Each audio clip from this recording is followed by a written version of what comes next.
So I'll go back to kind of where we were and what we started talking a little bit about, the worst part of it. Well, the worst part of the war is losing lives, actually. Not only the lives that you see lost, but knowing that families have lost their loved ones. And as an officer, I had to write home to families quite often. Well, you look back on it, it's so useless to sacrifice lives for war. But what are you going to do? I looked, when I came out of the Army, I was a first lieutenant. That was my rank as a mortar platoon leader. And when I came out of the Army in November 1945, it was all over then. I went down to Fort Lewis to be deactivated, and the officer there was interviewing me. Said, "Well, now, you want out of the Army completely?" I said, "Yes, I've had enough of it." Well, he said, "I'd advise you," he said, to go in the Army Reserve. You don't have to go to drills. You won't get paid. You won't be a member of any unit. You'll just be a member of the Army Reserve." So I let him talk me into that. Now, as it turned out, it was a good thing, because in 1947, the Adjutant General of the state of Washington wanted to start up the National Guard again. So 3 of us from Everett were assigned to recruit a rifle company in Everett, Company L. And Captain Dyer was going to be the company commander, and I'd be his executive officer. And we'd get that company mobilized. And I said, well, I didn't want to do it. I had enough Army life, but Rigby, Colonel Rigby at the time, had been assigned as leader. He chose Captain Dyer and myself. I said, I'll help you get it organized, but then after that I'll get out. Okay. So we organized Company L, and then decided we should organize the Heavy Weapons Company, Company M. And so he assigned me to recruit and form Company M. And then when I got through, he decided I should be the company commander, and I got promoted to captain. Now, I still wanted to get out, but he still had one more. He wanted to form now the battalion headquarters, which would make the battalion, you see. So he could be in command of that, and he could recruit staff. And I said, well, okay, I'll wait till that's done, then I want to get out. But I was a captain then. And he finally got his headquarters there, and the company commander of L Company went to be his executive officer, and they wanted me then to be the operations training officer, get promoted to major. And I said, no, I've had enough. Well, about that time, Senator Jackson and a few of them had put through this bill in Congress that if you had 20 years service, that's active in National Guard, at age 60 you would have a pension. And the pension would be based on the time you spent in the rank. Yeah. And I looked at it, and I'd had 14 years experience already. So I said, well, I better stick around the other 6. And that was the end of my career until I retired in 1966. And I became I went down to Seattle as the Inspector General, got promoted to Lieutenant Colonel. Then I formed the Supply and Transport Battalion down there, and was a division quartermaster all at the same time because of my experience before. And then they were having troubles up in Everett for the morale, and we had a weak commander, and the general wanted me to come back to Everett and get that battalion going again. Well, I had enough by then, but I went back there, and I accepted it. It didn't take long to kick it into shape. A lot of experiences on that too, but we got the discipline back, the morale back, and made a good outfit out of it. But then they made us, they changed the whole setup around. Instead of battalions, when they went into this pentomic thing where they formed battle groups instead of battalions. The battle group had a full colonel as the commander, another colonel as the deputy commander, and lieutenant colonel as the executive officer. Well, I was the executive officer. I was appointed executive officer. But the two colonels, to get their promotion to colonel, had to go back to Leavenworth for 6 months to command and general staff school. So I took this whole group into camp the first year as the commander, the deputy commander, and right back into the old things that I was into before, you see. Well, it was rough, and I just about had a nervous breakdown, but we got through. I had a good staff. That's one good thing. I always had good people around me that I could use, but then it interfered. Coming back from that, they got rid of that battle group. It didn't work out, and they went back to battalion again. I was a battalion commander. They made it a pentomic thing where we had to train more than 1 weekend a week. It was 2 weekends a week, and I was doing it every weekend.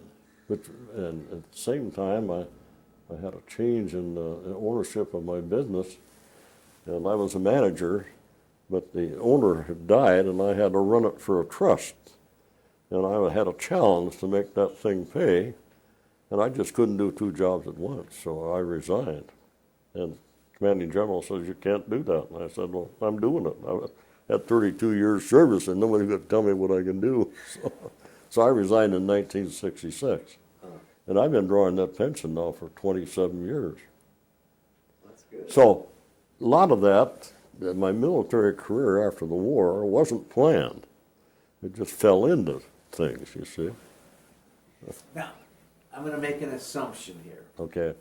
That probably, because I asked you the worst part, and I'm just making an assumption that the spring of 1943 was probably the best part of the service. New Zealand. Oh, no question about that. No question about that. I had quite a lot of experiences there. I was a supply officer, and I had access to vehicles. And also, in addition to other duties, I was recreational officer for that group around the Tuskegee racetrack and so forth, where we had to arrange for dances. And I had a couple of sergeants there that had girlfriends on the farm. They were joining the farm where my future wife was. So they wanted me to get introduced to her. So they go to her and say that there's a lieutenant that wants to meet you. And we didn't realize until after the war, after we were married, that we talked about it. Well, you're the one who wanted to meet me. Oh, fat chance. It's the other way around. These non-cons knew that if I get connected up with Joan, I had the transportation they didn't have, and they could ride out with me to the farms. And we didn't know that after we were married that was set up that way. It's funny how the world works out, isn't it? Oh, golly. I was married to that gal for 55 years. She came over on the boat by herself. And there's some pictures up there. They might have that. That was quite How a did deal. that happen? Because you met her there in 43 and got Right. married in... 46, after the war. So there's a 3-year period in there. How did you... Well, do you want to know about it? Yeah. It's part of the part of the life, I guess. I had contacted in the Philippines acute hepatitis, and I pretty near lost my life. I was in the hospital for 2 months. They rolled me off the hill. I wasn't going to go to the hospital. My non-coms rolled me down the hill. And I was on intravenous feeding in that hospital for 2 months, and without eating. I didn't want to eat. I thought I was dying. and they gave me whorehound candy. You know what that is? I sucked on that whorehound candy, and I had 5 penicillin shots a day in my body till I was so sore from I couldn't do anything. But it was that penicillin that kept me alive. Anyway, so I got on. But the funny part of that is there was a captain that I knew who had a girlfriend in New Zealand, and he told the girlfriend, and the girlfriend told Joan that I was in the hospital, not expected to live. So she wrote to me. And, you know, we were good friends the 4 months that I was there. She was my friend. I entered her home and met the folks and had Christmas dinner there, Thanksgiving dinner, and I had transportation. We could go to the beach, and I had a lot of time on my hands. And I was a recreational officer, and they had an officers club down in Auckland. I could go to take her to the dance. So we were good friends, and that's all we were. But she wrote to me, and we started to write to each other. And during the course, I got rid of all those letters. We sat together after married, and we decided we were going to destroy them all. We got this correspondence by mail, and somewhere along the line, I probably offered to be her husband, and she accepted. So when I came home, I immediately went back to work. I wasn't one of these guys that went on unemployment and spent the time at the bars. I back to work because I knew she was coming over. And she got over here on a boat, and she came 6,000 miles to marry me. And it was a good life. We were married for 55 years. She died last year, and we were both in a rest home. And that's how it was, and it was done by mail. We were real good friends, but neither one of us, you know, I was 30 years old at that time. She was 29. We weren't kids. And we had a good life together. So did you send her a ticket and bring her over, or she? No, we had to go through a lot of red tape. It took Senator Jackson to help me out. I knew Senator Jackson personally before the war, when he was prosecuting attorney from Everett, you see. And they had boats. They had a lot of. The funny part of it was in Australia, where our black people were assigned, they posed. Australia didn't have any black people at all. So these black people, they posed themselves as being the elite American soldier. And these gals fell for them, and they came to get married. They got married over there, and they'd get the boat over here, and they'd get down into some of these places, and that didn't go. So they were walking off the boat. It got wind of it, you know. Some of them just weren't going. And so we figured, well, maybe we can get some of these gals, fiancés, to get on those boats, take their place. But to do it, we had to get some congressional action. And Senator Jackson, the one that arranged for her to be on that boat, we had to go through all that paperwork. We had to have so much money, you know, all these papers to fill out and so forth. And then the worst part of it was when they got on there, people in the United States decided they weren't going to let them off. You know, so we went through an awful lot of things down in San Francisco. We got a big page down there of what happened down there. But we had the money, and so I met her there with chaperones. Boat got in at 8 o'clock. I didn't get her off that boat till the next day. And she was upset about that. She never got over that, because then, especially when these people were coming in from Haiti and Cuba and so forth, were coming in, they were treating them all right. Well, what an amazing love story. I mean, to have met her. Pardon? What an amazing love story. To have met her. Yeah. And in the kind of coincident meeting and the way it went, because you had transportation. Yeah.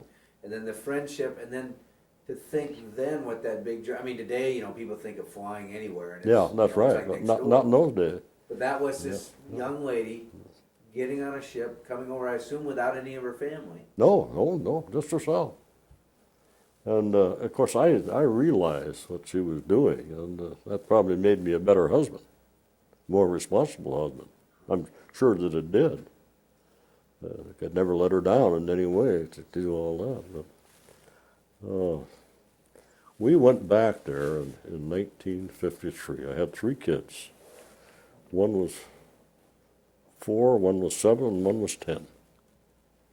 We went there for 2 months and visited their family. And one of the things I can always remember, during the war,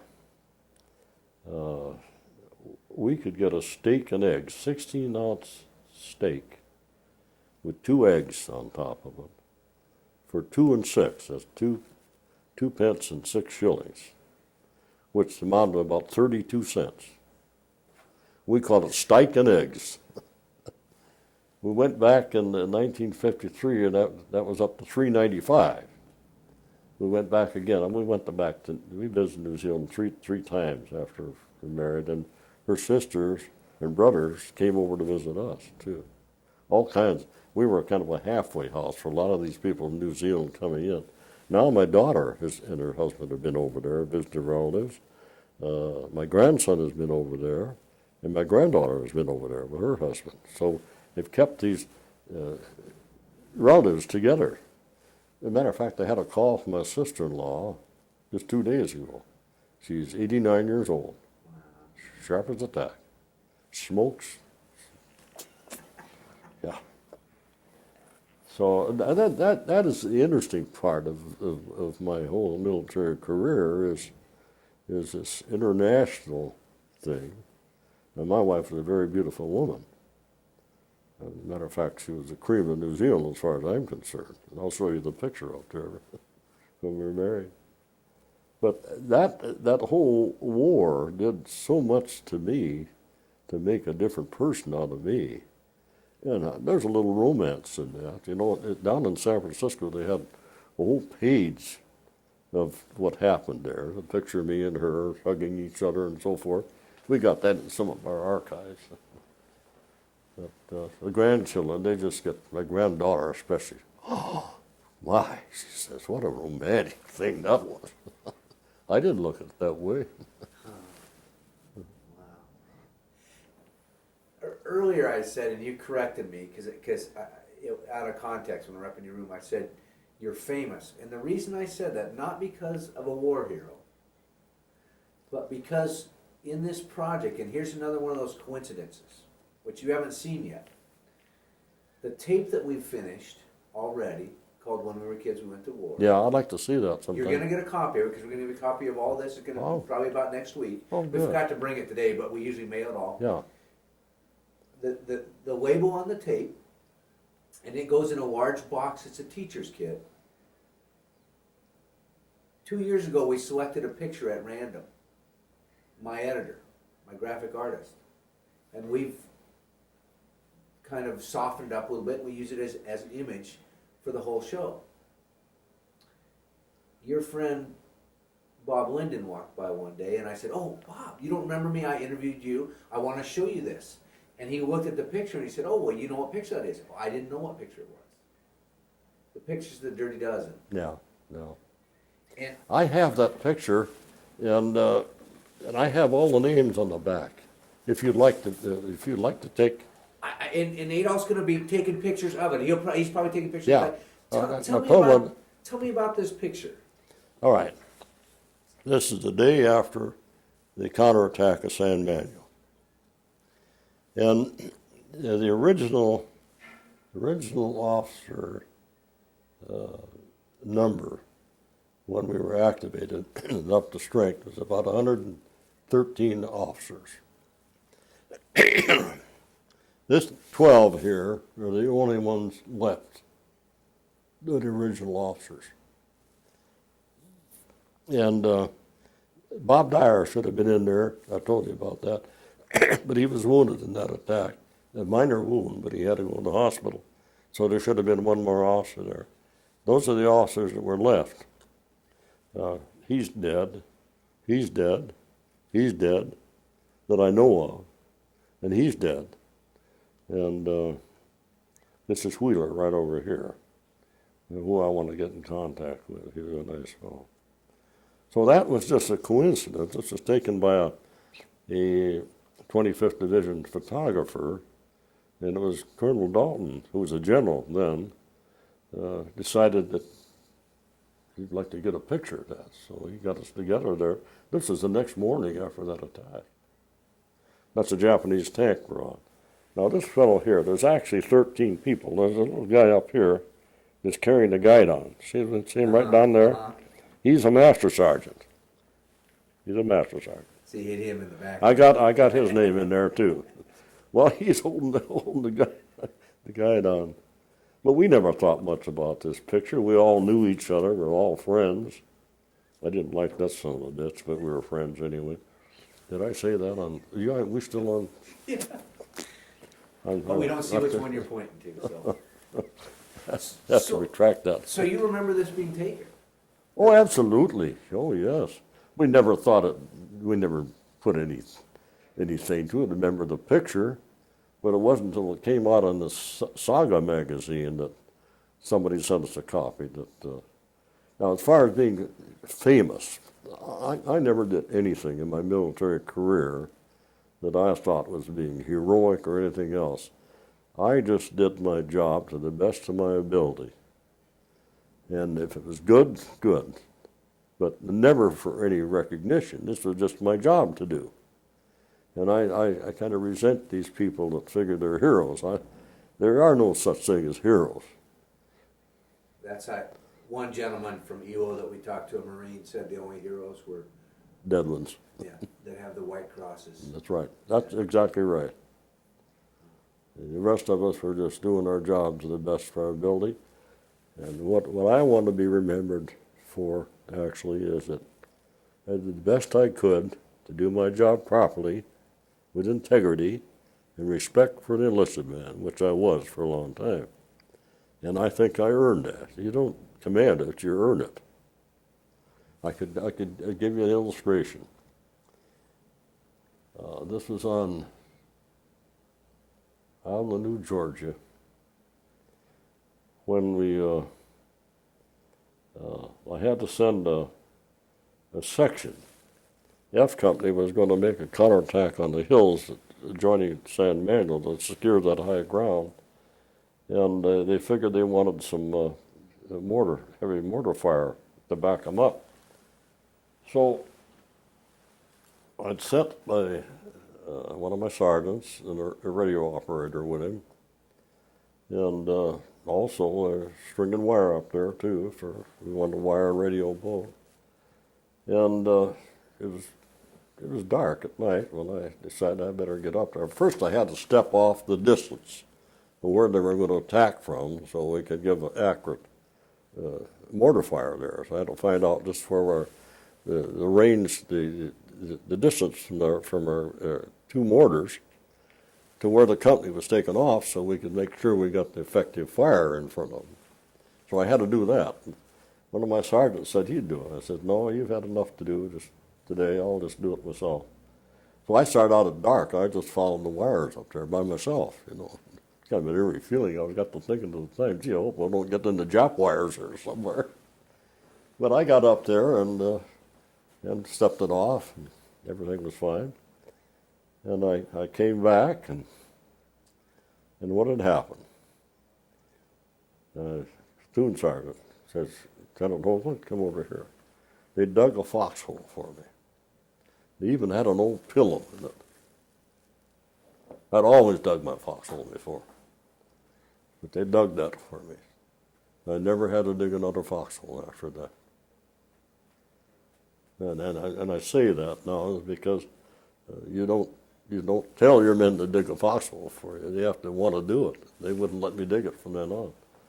But as it happened, that platoon sergeant and that radio operator were both killed in that they ran into an ambush. Never did get any mortar fire. They were killed. The whole company had to retreat. They had a hell of a time getting together. So they put another company in there the next day, and they got it out before the attack went into San Manuel. But I take that as an illustration of the fact that to get respect, you have to earn it. You don't demand it at all. And I was very cognizant of the fact that we had some other instances with enlisted men too, where I fought for them. I didn't like the idea that officers had a liquor ration, and enlisted men didn't like that idea at all.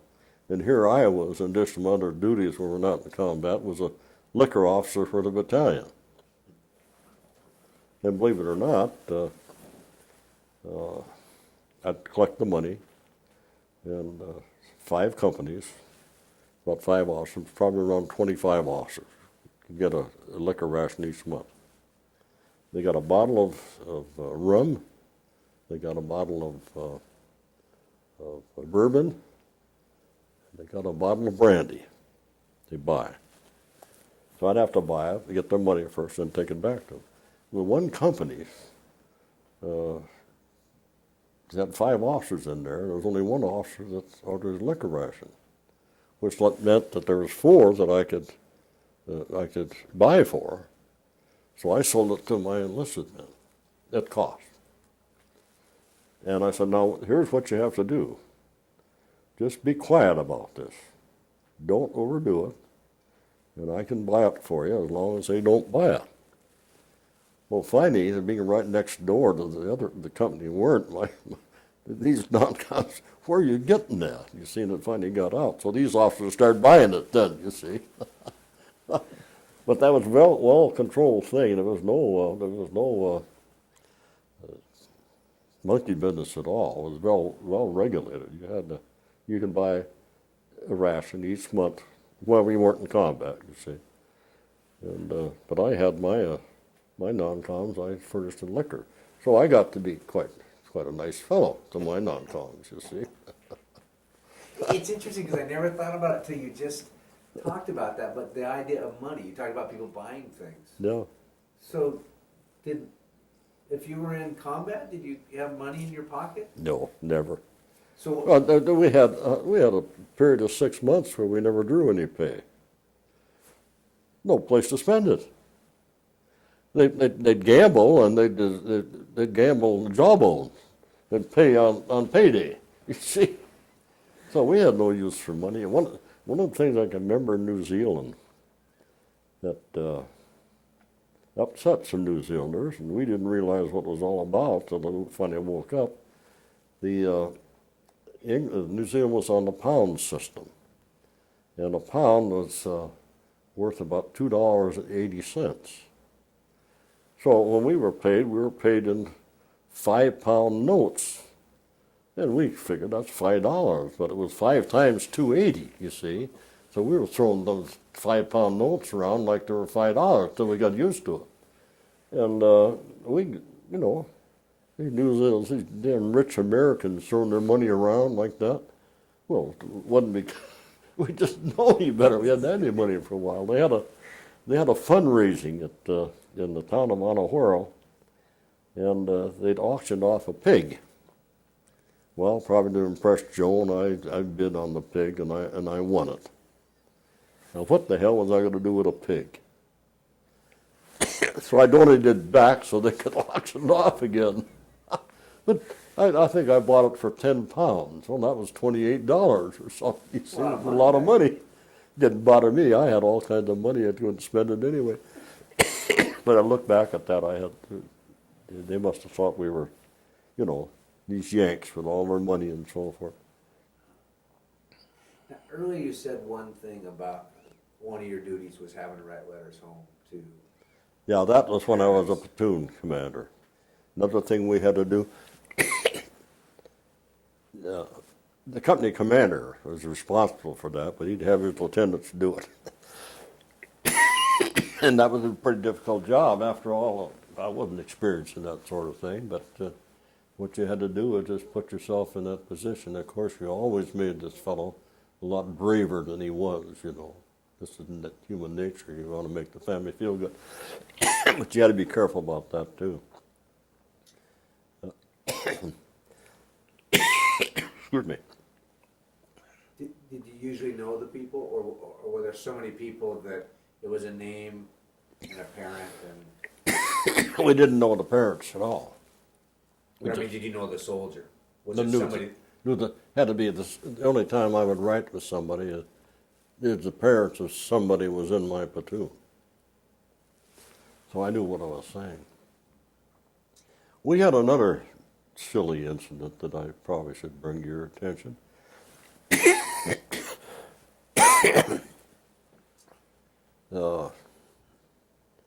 Medals, so forth. The Air Force came out with these air medals, and they were giving them to everybody. The infantry had no medals whatsoever. So they started the combat infantry badge. That's a blue badge. Here it is right here. That's a combat infantry badge. Meant that you were in the infantry in the combat zone. And that was distinguished infantry. That was more important than any medal you could get, we thought. But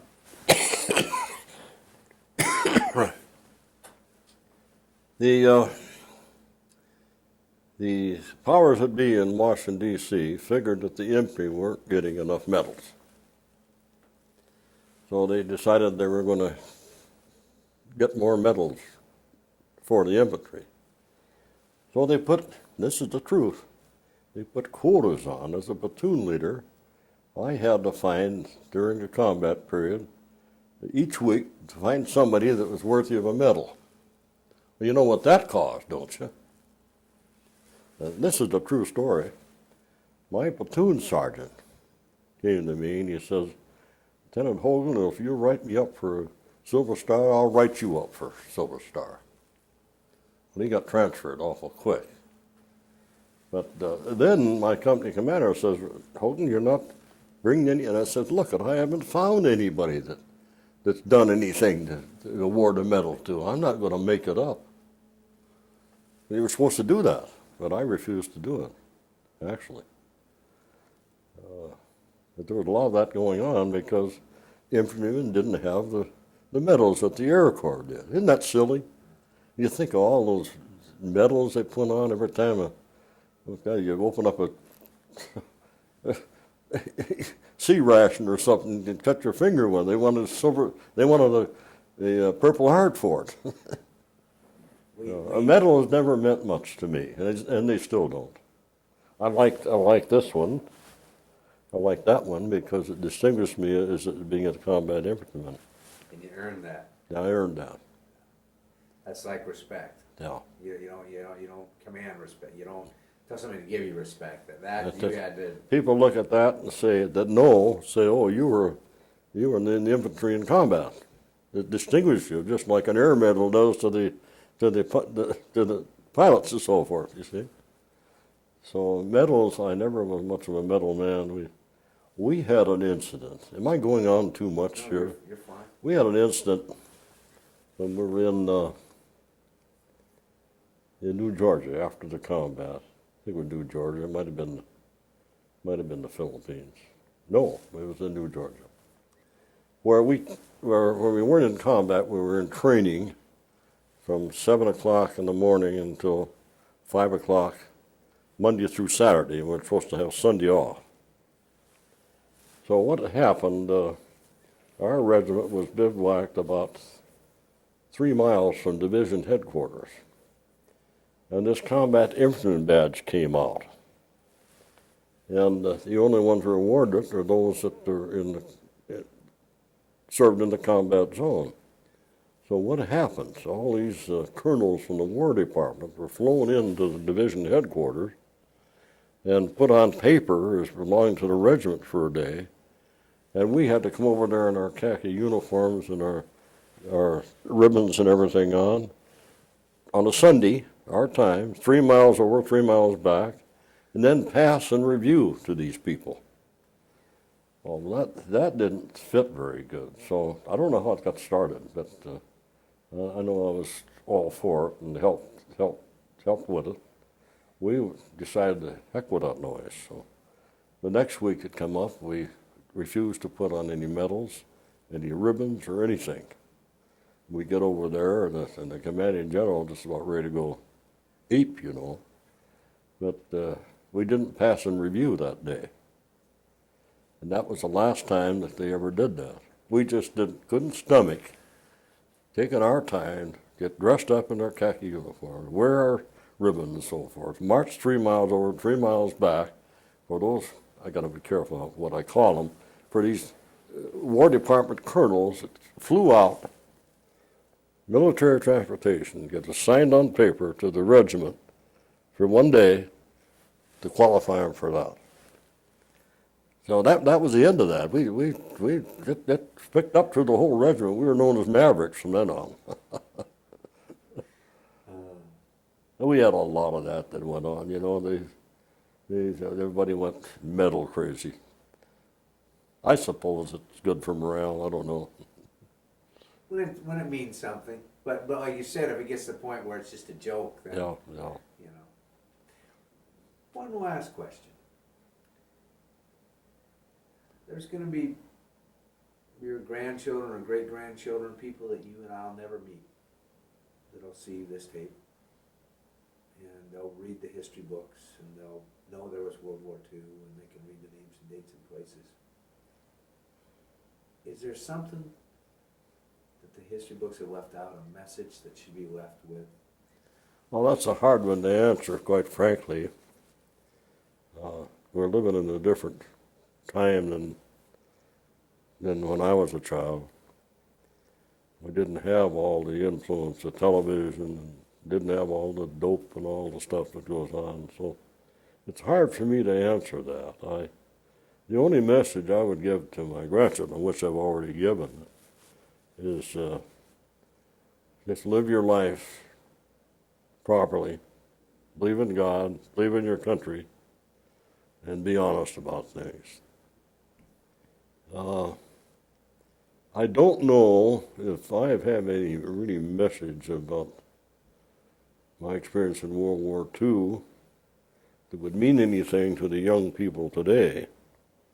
It would be more not what my experiences was, but how to conduct yourself as a citizen at all times.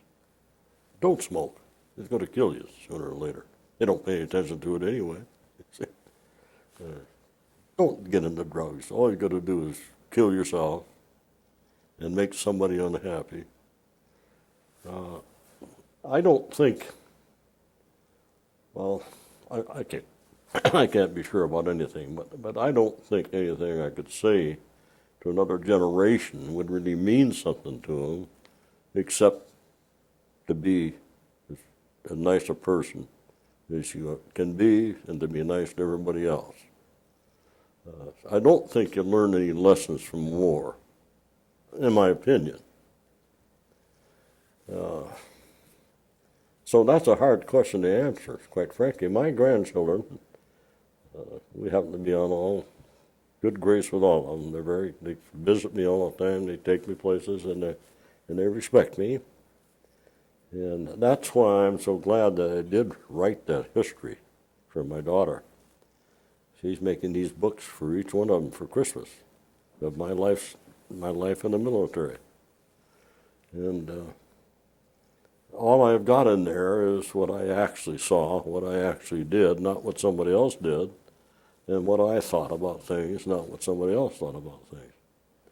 I've been known as kind of a maverick sometimes, and I don't mind my grandchildren to know that. I've given them some stories there, and that's part of life. None of us have ever been perfect, and I don't think the future generation is going to be any more perfect than we are.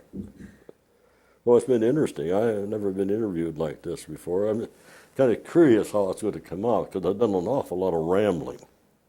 I hope that it comes out right. Because, again, that is our process. We go down side roads because sometimes it sparks a memory, and that's just how we document it. Yeah. Because you've talked about in your later life, and I assume in your earlier life, you're a religious man. You know what? A religious man. Oh, yeah. A Christian. Yeah. You were a Christian going into war? Yeah. Does that create a dilemma in war? Not really. Not really. I prayed at times, quite frankly. There are times that I prayed. I don't know if my prayers were answered or not. I was taught when I prayed, is not to pray for myself, but pray for somebody else. So when I prayed, it was not to protect me, to protect my men. You see, or I'm trying to explain that my prayers were never to say, "Oh God, protect me," or things like that. What can you do for me? That isn't what I call my prayer. So I was never over religious. I've always been a member of the church, and I've never really convinced myself that prayer did any good, but I didn't think it ever did any harm. That's about the best way I'd express it. Well, it sounds like you've had a good life. I've had a good Enjoyed life. it, yeah. I've had a very interesting life. My life after the war, I've been involved in the community. I was president of our Rotary Club in Everett in 1973, about 250 people, and I was just a hardware clerk. Well, I was more than a clerk. I got to be vice president manager, but I've served in different things in the community. For the mayor, I've been appointed by 5 different mayors to different things. So I've been involved in the community after the war completely, in everything, right up until the last one. I was the last one, the advisory on the advisory board for the senior center, which was very interesting. But now, of course, I can't get around, so I don't do these things anymore. But I'm interested in what goes on in the world. Quite frankly, I wasn't looking forward to this interview because I didn't know how I could respond. You made it pretty easy for me to ramble. Matter of fact, you encouraged me to ramble, which I didn't want to do. But that's what we want you to do. You did. If you don't, I mean, they always say art is a process. If you don't ramble, a lot of times there isn't something that sparks a memory that isn't, because we've thought it, we've told our friends things, but things like to hear you talk about your wife, to hear you talk about the men you served under, to hear you talk about the foxhole they dug for you, and to see it become real for you all of a sudden again. Well, I think what I was concerned about is what I may be able to talk about would be interesting to me, but it might not be interesting to anybody else. You understand what I'm saying? You would be surprised how many people think that. And I have a good friend that we interviewed. When I went to him, I knew his daughter, and she'd always talked about her dad being in the service, South Pacific, and she said, "Oh, my dad never talks about it. Yeah. Doesn't want to talk about it." Well, finally I said, "George, do you want to be interviewed?" Well, and finally I called him. He said, "I'll think about it." And he came in. And as I started talking to him, the reason he didn't talk about it was because he didn't think that his kids wanted to know about it. So he had 2 people, 2 different perspectives. And now it's been really neat because it opened up a dialogue between he and his children and his grandchildren, that now they know what he did over there. Well, and for I think him it was great. This is quite true. When my daughter convinced me when I was 85 years old to start putting it down on paper, I had never talked to my kids about it. I didn't want to talk about it. She convinced me that I owed it to the grandchildren. And this project she's had of my military history, putting it together, making 6 different copies for the grandchildren, and they're all excited. They don't know they're going to get this for Christmas. She spent a lot of money and a lot of effort in that. It's a big job. Yeah. But it's interesting because whether you like it or not, you're a part of history. Oh, yeah. Yeah. And Well, somebody say, "You're going to be famous." I said, "Famous my butt." I don't want to be famous. Yeah, not necessarily famous, but you lived through history. But history to you was everyday life. Yeah. That's like we talk about people. Did you know you were born in the Depression? They said, we didn't know because that's all we knew. That's right. But looking back, we understand, we see, and all that. But the same thing of now, I mean, the places you talk, Guadalcanal. I mean, you find me a World War II history book that doesn't mention Guadalcanal. Yeah. And now to talk to somebody who was there and to hear personal experiences, that is real important. Well, I hope it comes out all right. Well, for your sake, do I understand that you're making another one like you made before? No, what we're gonna do is, we're doing a combination of things. What we do is we go back and type all this up, we make a transcript of it. And that is accessible for research, for students doing research. So if they typed in Guadalcanal or the 161st, they can do research in that Get your way. camera off now. It is